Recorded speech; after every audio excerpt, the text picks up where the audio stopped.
残業しなければ仕事が終わらない社員は会社のお荷物。仕事の遅い老害はクビよ。年下の女性部長は社長からヘッドハンティングされたと自慢をして、俺たち社員を日頃から無能で役立たずだと見下していた。さらに社内改革と称して現実的でない指示を出し、社内を引っかき回した挙句に定年前の俺に目をつけて仕事の罪をなすりつけてくる。いくら部長がやり手でキャリアがあるからといって俺を操り人形のように振り回して、その上首を言い渡すなんて許されるはずもないだろう。老害だなんてあんまりです。さっきから聞いていれば部長は私を年寄り扱いしていますが、私は十分この会社の役に立っているはずです。あなたが役に立っているなんて思い上がりもいいところね。あなたの仕事なんて誰にでもできるのよ。偉そうにしているけど、どうせもうすぐ定年なんだし、引き際も肝心じゃないかしら。部長はどうしても俺をクビにしたいようで、役立たずの老人と決めつけてくる。ここまで見下されては俺も我慢の限界だ。もうこの会社に未練はない。そうですか。そこまでおっしゃるなら私は退職させていただきます。もうどうなろうが知りませんよ。偉そうに。あなたは何の役にも立たないの。早く消えなさいよ。高笑いを響かせる部長を背にオフィスから立ち去る。俺の仕事を誰にでもできるとバカにしたこと、後悔させてやる。胸に熱い復讐の炎を燃やしながら。俺の名前は遠山仁。長年大手商社に勤務し、現在58歳。さまざまな経験を経て、今は本社の営業部で働いている。先日、営業部長が定年退職をして、新しい部長が着任した。私は大手コンサルティング会社からヘッドハンティングされてこの会社に来ました。コンサル業をしているとヘッドハンティングなど珍しいことではありません。新任の安倍部長は40代くらいと思われる女性で、派手なメイクにパンツスーツを着こなし、その挨拶もある意味堂々たるものだった。私が来たからには皆さんご安心ください。大手コンサルティング会社での経験を生かして営業部の仕事にとどまらず、そこから社内の経営戦略、さまざまな問題解決にも取り組んでいきます。社員たちを圧倒したのは安倍部長のいかにもやり手といった外見だけではなく、その話の内容もで、着任したばかりだというのに素晴らしすぎる目標を掲げた。私はコンサル業で独立も考えていましたが、こちらの社長からぜひにと直接スカウトされまして、私の仕事ぶりが評価されたということでしょう。この会社でも必ずや業績を上げ、働きやすい職場にしていきます。饒舌な新部長の登場に営業部は騒然となった。ずいぶん自信があるようだが、本当に問題解決なんてしてくれるのか？なんでも安倍部長は有名大学を卒業して英語も堪能、海外企業と取引もしていたらしいぞ。凄腕のようだし、お手並みを拝見しようじゃないか。誰もが嘘か本当かわからない噂話をして引きも切らない。みんなが言うように安倍部長の言っていることは何から何まで素晴らしいのだが、どうにも現実離れしていてしっくりこなかった。まるでどこかの政治家の演説のようでうさんくさいのだ。その日以来、俺たち営業部員はほんの少しの期待とこれからどうなるのだろうという大きな不安を抱えて毎日を過ごすことになった。そして安倍部長の着任から1週間ほど過ぎた。これからは今までの私の経験を生かし、営業部での仕事をまずは見直して、より収益が出るように取り組んでいきます。業績が上がらなければ会社として意味がありません。それには皆さんの協力が必要です。朝礼で営業部員たちを集めると、安倍部長は社員たちの不安をよそに業務改革を進めると言い放った。安倍部長の自信に満ちて有無を言わせないような言動から、一体何が始まるのかと営業部は戦々恐々とし始める。しかし安倍部長は、そんな俺たちのことなどお構いなしだ。まずはコストカットよ。打ち合わせ等は最小限にして、メールやオンライン上で完結させること。出張は必ず私に事前に書類で申請してください。私はあなたたちに無理な仕事はさせません。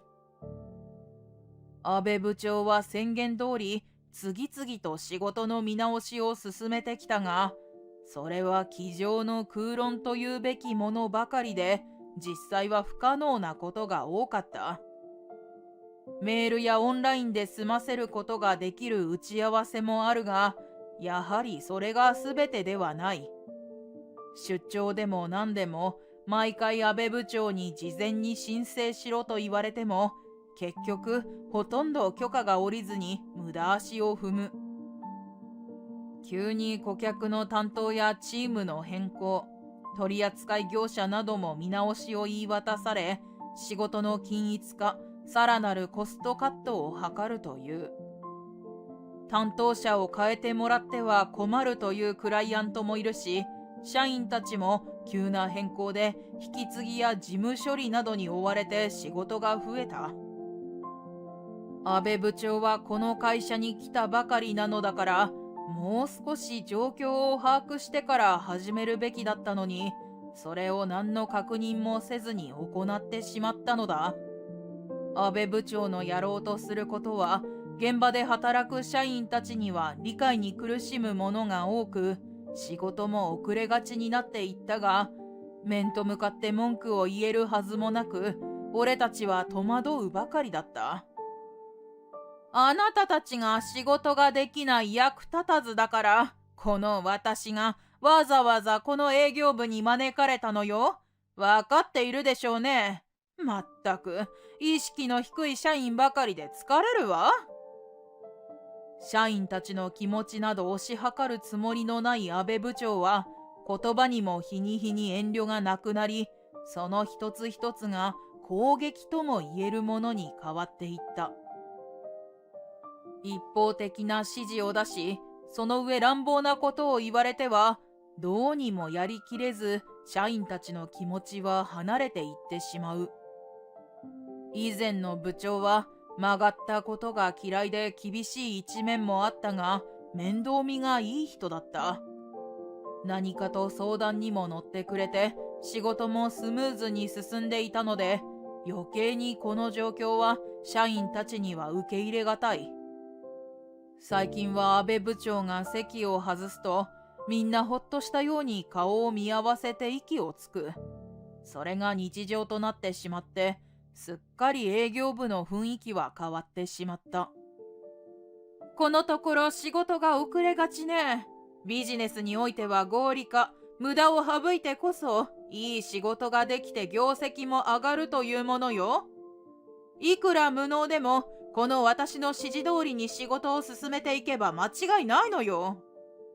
安倍部長は社員たちの苦しい状況などを全く理解せずに、うまくいかないのは俺たちの責任だと言わんばかりに暴言を吐いた。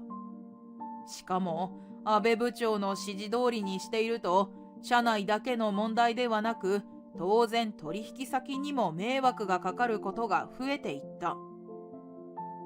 安倍部長、先日許可が下りなかった出張のことですが、ある日、俺は意を決して安倍部長のデスクに近づいた。クライアントから現場確認をしてほしいと言われているのだが、先週出張の許可を突っぱねられ、俺は困り果てていた。遠山さん、またその話？無駄な出張は控えなさいと言っているはずよ。何度も言わせないで。困った人ね。俺の顔を見た途端に表情を曇らせた安倍部長は、やはり俺の言うことをピシャリと否定してきた。いえ、この出張は無駄ではありません。今までは必ず我が社の社員が現場に出向いていたんです。業者任せにして何かあったらどうするおつもりですか？現場にしっかりと連絡を入れておけば済むことでしょ？役立たずのくせに経費を使うことばかり考えるのはやめなさい。待ってください。いくら連絡をしておいても、実際この目で見届けなければ、現場でヒヤリとすることもあります。やはり現地へ行かせてください。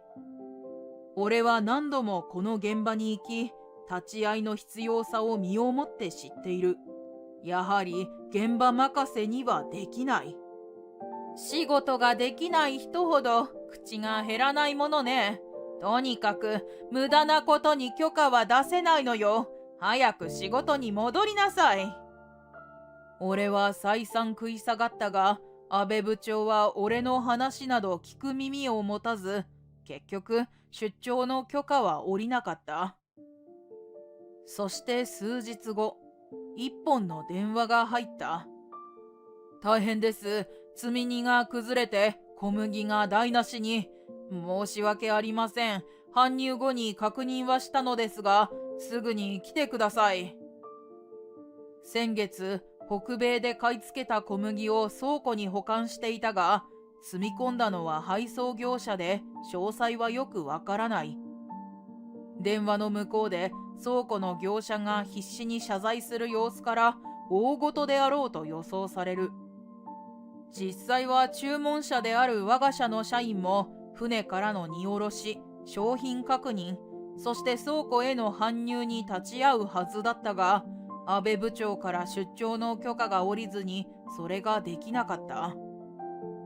俺は取り急ぎ倉庫に向かい現場を確認するが、積み荷が崩れ落ちて袋が破け、中身が出てしまい、倉庫の中は大惨事だ。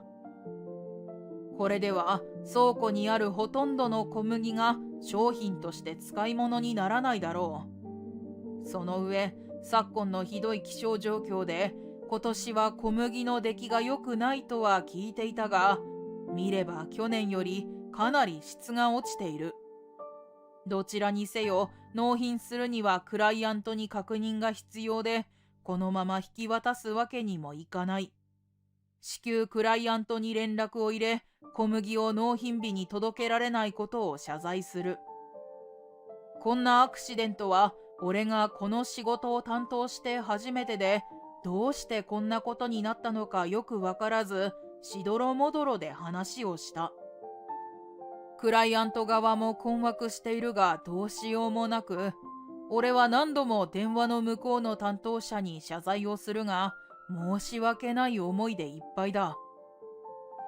それでも一つ考えられるのは、先日安倍部長に業者の見直しを迫られ、コストの安い配送業者に変更したことだ。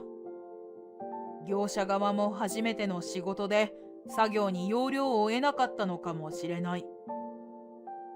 やはり現場に立ち会い細かく確認していれば、少なくとも事故は防げたのではないかと悔やまれる。遠山さん、あなた勝手に出張に出かけたそうね。どういうこと？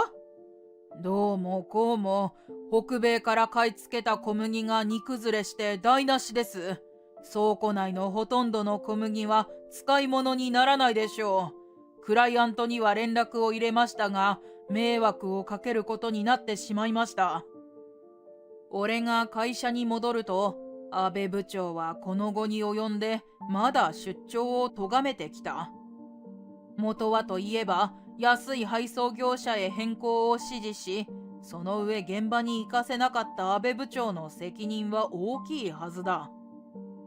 どうして荷崩れなんか信じられないわ。遠山さん、現場確認はしたんでしょうね。俺は平然と嘘吹く安倍部長の言葉に耳を疑った。何を言っているんですか。出張が認められなくて現場には行けませんでした。私が言っていればこんなことには。現場で商品を確認してほしいとクライアントからも頼まれていたんです。どうしたというんだ。何を騒いでいる。そこへ通りかかった社長が騒ぎに気づき近づいてきた。遠山さんが現場確認を怠り、北米から買い付けた小麦が台無しに。まったくベテランなのにどういうことやら。取引先に顔が立たないので困り果てているところです。そんな、私は。俺には不可抗力なことだったというのに、安倍部長はさっきからこの責任を俺に押し付けようとしている。よく聞きなさい。仕事のミスというものは誰か一人の責任ではない。それよりもこれから同じ過ちを繰り返さないことが重要だ。私が言えることはそれだけだよ。社長は静かにそう言うと部屋を出て行った。遠山さん、分かったでしょうね。これからは気をつけてもらわないと。まったく、出来の悪い部下を持つと苦労するわ。社長は誰のせいでもないと言ってくれたというのに、この人は何も分かってはいないのだろうか。勝ち誇ったように俺をたしなめる安倍部長を前に唖然とするしかなかったが、社員たちはこの騒ぎの一部始終を見ていたはずだ。事の顛末を知っている社員たちは誰もが黙り込み、空気が張り詰める。この頃には安倍部長に対する不信感は誰もが拭いきれないものになっていたと思う。それから1ヶ月ほど過ぎた。遠山さん、ちょっと来てくれる？ある朝、安倍部長が俺を呼びつけた。安倍部長は相変わらずで、営業部では部長の顔色を伺いながら、黙々と仕事をするしかなく、雰囲気も重苦しい。今日も冷ややかな表情の安倍部長は、どうせまた何かしら俺にイチャモンでもつけるのだろう。俺は仕方なく安倍部長のデスクまで行った。これを見せてもらったけど、営業部で遠山さんだけが特に残業時間が多いのはどういうことかしら。そう言って安倍部長が開いて見せたパソコン上の俺の残業時間は営業部の中でも突出していた。それは私が抱えている仕事のせいなんです。どうしても忙しくて。言い訳は結構よ。仕事が忙しいのはみんな一緒なの。私が仕事の均一化をしたはずなのに、あなただけ残業が多いのは無能でバカな立派な証拠じゃない？本当に仕事がどうしても終わらないんです。私は他の人より多くの仕事を抱えています。定年前の老人が他の人たちより仕事が多いはずないでしょ。とにかく残業が多すぎるわ。あなたのミスで会社に迷惑をかけて、その上仕事が遅くて残業ばかりだなんて、いい年をして恥を知りなさい。俺はどうにか事情を分かってもらいたくて説明しようとしても、安倍部長は一方的に喋り続けるだけだ。そして無能だのバカだのとあからさまに見下した言葉を当然のように使ってくる。聞いてください。私は以前からやっている仕事があるのです。それは、私は忙しいんだから役立たずの言い訳を聞く時間はないのよ。とにかくあなたの仕事は無駄が多すぎるわ。そんな人に払うお金はうちの会社にはないの。頭の固いお年寄りでもそれくらいわかるでしょ。安倍部長は俺の言葉を遮ると、真っ赤な口紅を塗った口元を緩ませ、にやりと笑う。俺の話などもう聞く気はないようだし、俺の困っている顔を見て、まるで楽しんでいるかのようだ。もちろん改善できればしたいのですが。もう結構よ。残業しなければ仕事が終わらない社員は会社のお荷物なの。仕事の遅い老害はクビよ。安倍部長は今度は声を荒げて俺にクビを言い渡してきた。俺の仕事の事情など鼻から理解する気もないのだろうが、このまま言いなりになってクビにされてはたまらない。待ってください。老害だなんてあんまりです。さっきから聞いていれば、安倍部長は私を年寄り扱いしていますが、私はまだ十分この会社の役に立っているはずです。あなたが役に立っているなんて思い上がりもいいところね。偉そうにしているけど、どうせもうすぐ定年なんだし、引き際も肝心じゃないかしら。引き際って、私はまだ定年まで2年もあるんですよ。それに私が今会社を辞めたら、誰が私の仕事をするんですか。そういうのを老害って言うのよ。仕事もできない老人にいつまでも居座られて迷惑なの。あなたの仕事なんて誰でもできるんだから、余計な心配しないでさっさと会社を辞めなさい。俺は安倍部長のあまりの暴言に愕然とした。俺の仕事が誰にでもできるだなんてあんまりだ。いくら上司とはいえ、着任して数ヶ月の安倍部長にここまで見下されたくはない。俺は安倍部長がこの会社に来るずっと以前から、そう30年以上も働いてきたのだ。安倍部長が営業部に来て以来、いいように振り回され、俺たちはひどい目に遭ってきたが、文句も言わずに働いてきた。そしてこれまで長い間、俺が会社に貢献してきたことはまるでなかったかのように、役立たずの老人と罵られ、我慢も限界だ。俺の存在を老害だと言ってクビにするというなら、勝手にすればいい。そうですか。そこまでおっしゃるなら、もうどうなろうが知りませんよ。私は退職させていただきます。俺は営業部の部屋を立ち去ろうとした。安倍部長、待ってください。遠山さんがクビだなんて納得できません。そうですよ。遠山さんのクビを取り消してください。こんなことあまりにも横暴です。背後から同僚たちの声が聞こえてきた。振り返ってみると、今まで黙って俺と安倍部長の話を聞いていた同僚たちが安倍部長の周りに集まっていた。抗議の声を上げた同僚たちは、しんとした営業部の部屋でみんな一様に唇をかみしめ、思い詰めたような表情で立ち尽くしている。今まで安倍部長に振り回されてきたのは同僚たちも同じことで、黙ってはいられなかったのだろう。安倍部長も突然のことに呆然として黙り込んでいる。いつもおとなしく言うことを聞いていた社員たちが自分に抗議してくるとは考えもしなかったはずだ。安倍部長、なんとか言ってください。遠山さんのような優秀な人がいきなりクビだなんて、そんなこと許されるんですか？黙りなさい。私は社長のお墨付きでこの会社に来たのよ。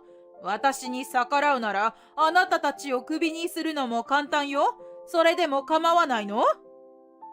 同僚の声に安倍部長はハッとして我に返り、部屋中に響き渡る大声で同僚たちを怒鳴りつけた。同僚たちはうつむき、自分のデスクに戻っていくが仕方のないことだ。安倍部長に抗議してくれた同僚たちの温かい気持ちが嬉しくて、俺は未練がましい気持ちにもなったが、これ以上みんなに迷惑はかけられない。長く勤めたこの会社とも、もうここまでだときっぱり気持ちを切り替える時だ。俺には仲間がいると同僚たちが思い起こさせてくれた。それだけでもう十分だ。安倍部長、もうやめてください。退職すると私はもう決めています。営業部の皆さんには関係のないことです。偉そうに。あなたがさっさと辞めれば済むことなのよ。役立たずのご老人にはもう居場所はないわ。本当に私はこの会社を辞めていいんですね。まったく、この年寄りはしつこいわね。あなたは何の役にも立たないの。早く消えなさいよ。最後まで安倍部長が俺のことを役立たずの老人だと嘲笑ったことを俺は忘れない。勝ち誇ったように高笑いをする安倍部長を尻目に、俺は営業部を後にした。その翌日、俺はのんびりとした朝を過ごしていた。昨日までならばすでに出社をしているような時間なのだが、今日はその必要もない。まだリタイアするつもりはないが、しばらくはのんびりして安倍部長から受けたストレスを発散させようじゃないかと考えていた。ところが、その考えをぶち壊すように朝早くから携帯が鳴り響いた。ふと見ると安倍部長からの電話だった。大変よ、世界中の、それこそ50カ国近い国からクレームの電話が入っているわ。遠山さん、あなたが担当なんでしょ。早く対応しなさい。電話の向こうの安倍部長はあからさまに焦っている様子で、俺にとんでもないことをまくし立ててきた。俺は通話ボタンを押したことを後悔したが、もう遅い。一体何を言い出すんですか？私はもう何もできませんよ。あなたが私をクビにしたんでしょ？忘れたんですか？安倍部長は営業部から電話をかけているらしく、携帯の向こうでけたたましく電話の音が鳴り響いているが、きっとクレームの電話に違いない。いいからすぐに会社に来るのよ。もう電話が鳴りっぱなしでどうしようもないの。どうにかしなさい。安倍部長はものすごい勢いで俺を怒鳴りつけるが、それも退職した俺にはもう関係のないことだ。俺はあの会社でかつては長く海外に赴任していた。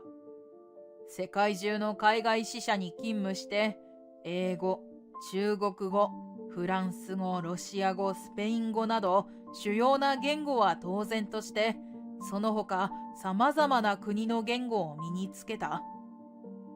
当時は子供たちもまだ小さくて、海外に連れて回るのは大変なことだった。家族には負担をかけたと思っていたが、今となっては子供たちも世界各国の言葉が身につき、いいこともあったと思っている。